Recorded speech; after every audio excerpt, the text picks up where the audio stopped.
kelas 4 semuanya, kembali kita berjumpa dalam pembelajaran kita hari ini pada muatan pelajaran IPA. Kali ini kita akan memasuki subtema yang ketiga pada tema yang ketujuh, yaitu tentang gaya magnet dan gaya gravitasi bumi. Sudah siap untuk pembelajaran kita hari ini? Mari kita belajar bersama-sama di kelas 4 SD Metode Sulbuk Pakam. Pada hari ini kita akan mempelajari dua gaya secara khusus, yaitu gaya magnet dan gaya gravitasi. Yang pertama adalah gaya magnet. Apa itu gaya magnet? Gaya magnet itu adalah gaya yang ditimbulkan oleh benda-benda yang bermuatan magnet. Ada 7 macam bentuk magnet, yaitu magnet jarum, magnet U, magnet tabung, magnet batang, magnet ladam, magnet cincin, dan magnet keping. Magnet tabung itu sama dengan silinder. Kemudian berdasarkan sifat kemagnetannya, benda dibedakan menjadi dua. Ada benda magnetis atau disebut juga ferromagnetis. Itu adalah benda-benda yang dapat ditarik oleh magnet dan dapat dijadikan magnet. Contohnya itu adalah besi, baja, nikel, dan kobalt. Kemudian ada benda non-magnetis atau yang kita sebut dengan diamagnetis, adalah benda-benda yang tidak dapat dijadikan magnet dan tidak dapat ditarik oleh magnet. Contohnya itu adalah kayu, plastik, kertas, dan lain-lain. Magnet ini memiliki sifat-sifat khusus. Berikut adalah sifat-sifat magnet. Magnet itu mempunyai dua kutub, utara dan selatan. Jadi magnet dalam keadaan bebas itu selalu menunjuk arah utara ataupun arah selatan. Kekuatan magnet itu terbesar terletak pada kutub-kutubnya, yaitu pada ujung-ujungnya. Kutub senama jika kita dekatkan akan tolak menolak, dan kutub tidak senama jika kita dekatkan dia akan tarik menarik. Kemudian magnet ini dapat menarik benda dari logam tertentu. Tidak semua logam ya, tetapi logam tertentu seperti besi, baja, nikel, dan kobalt.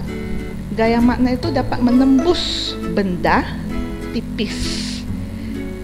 Kalau tahu tebal tidak bisa ya. Benda tipis itu seperti plastik, kertas, dan triplet. Nah, ini adalah sifat magnet jika magnet tersebut didekatkan. Jika kutub utara didekatkan kutub utara, maka dia akan saling tolak menolak. Garis ini disebut garis gaya magnet. Nah, garis gaya magnet akan saling tolak menolak dan mereka tidak bisa saling didekatkan, tidak bisa lengket. Jika selatan ketemu dengan selatan juga sama, akan tolak menolak. Tetapi jika selatan dipertemukan dengan utara, maka gaya magnetnya akan menyatu dan saling tarik menarik atau lengket. Jika utara didekatkan dengan selatan juga akan sama, karena tidak senama, dia akan gaya magnetnya itu akan tarik menarik dan akhirnya kedua magnet itu akan lengket. Ini adalah sifat dasar daripada magnet. Nah, daerah sekitar magnet yang masih terpengaruh oleh gaya magnet itulah yang disebut dengan medan magnet. Kemudian besarnya gaya tembus magnet itu dipengaruhi oleh beberapa hal. Yang pertama itu adalah ketebalan benda penghalang. Kalau terlalu tebal, maka gaya magnetnya akan sedikit. Tipis, maka gaya magnet atau medan magnetnya masih bisa tembus. Kemudian jenis benda penghalangnya, kekuatan magnetnya, dan jarak magnet dengan benda.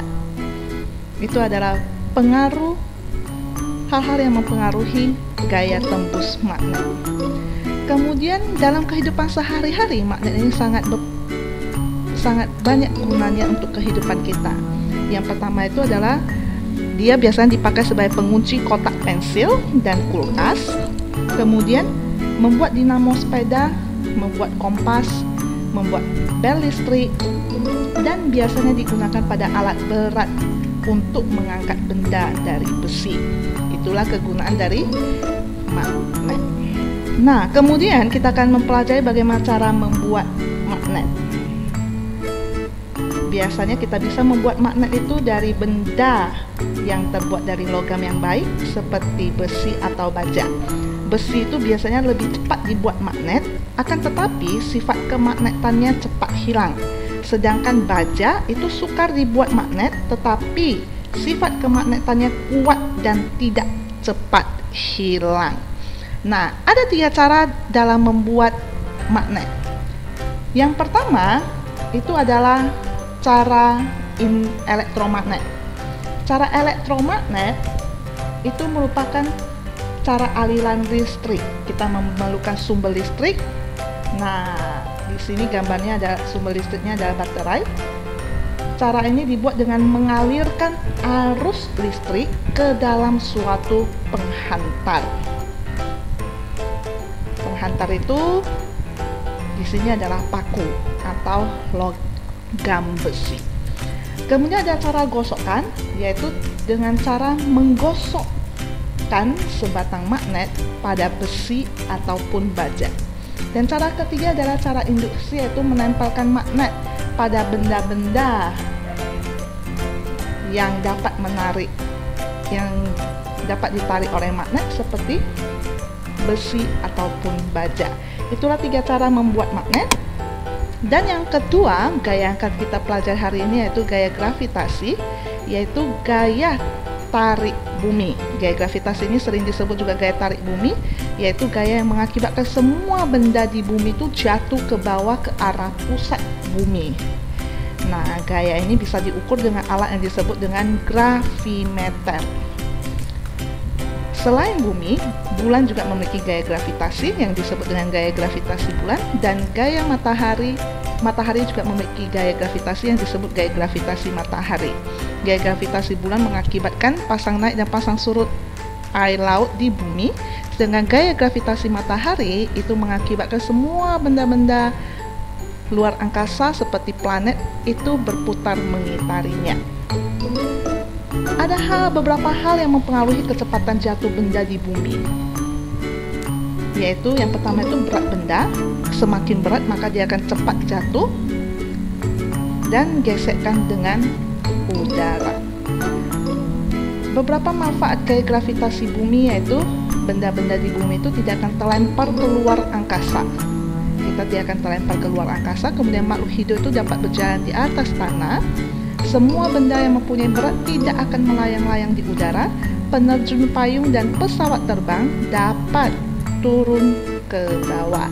Itu ada beberapa manfaat dari gravitasi bumi. Kita sudah belajar banyak tentang gaya magnet dengan gaya gravitasi.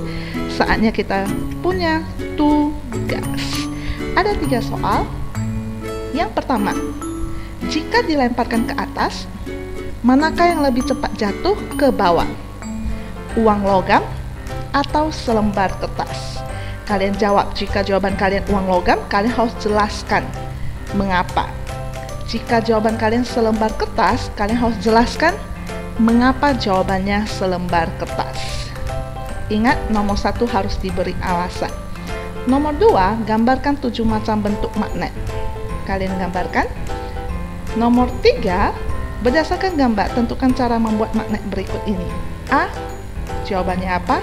B, kalian lihat gambar, kemudian kalian tulis jawaban cara membuat magnetnya. C, kalian tulis cara membuat magnetnya. Gambar tidak perlu dibuat, kerjakan di buku latihan kalian, tulis soal dengan jawaban kalian dengan rapi. Setelah selesai, fotokan dan kirim ke WA Lause untuk Lause nilai.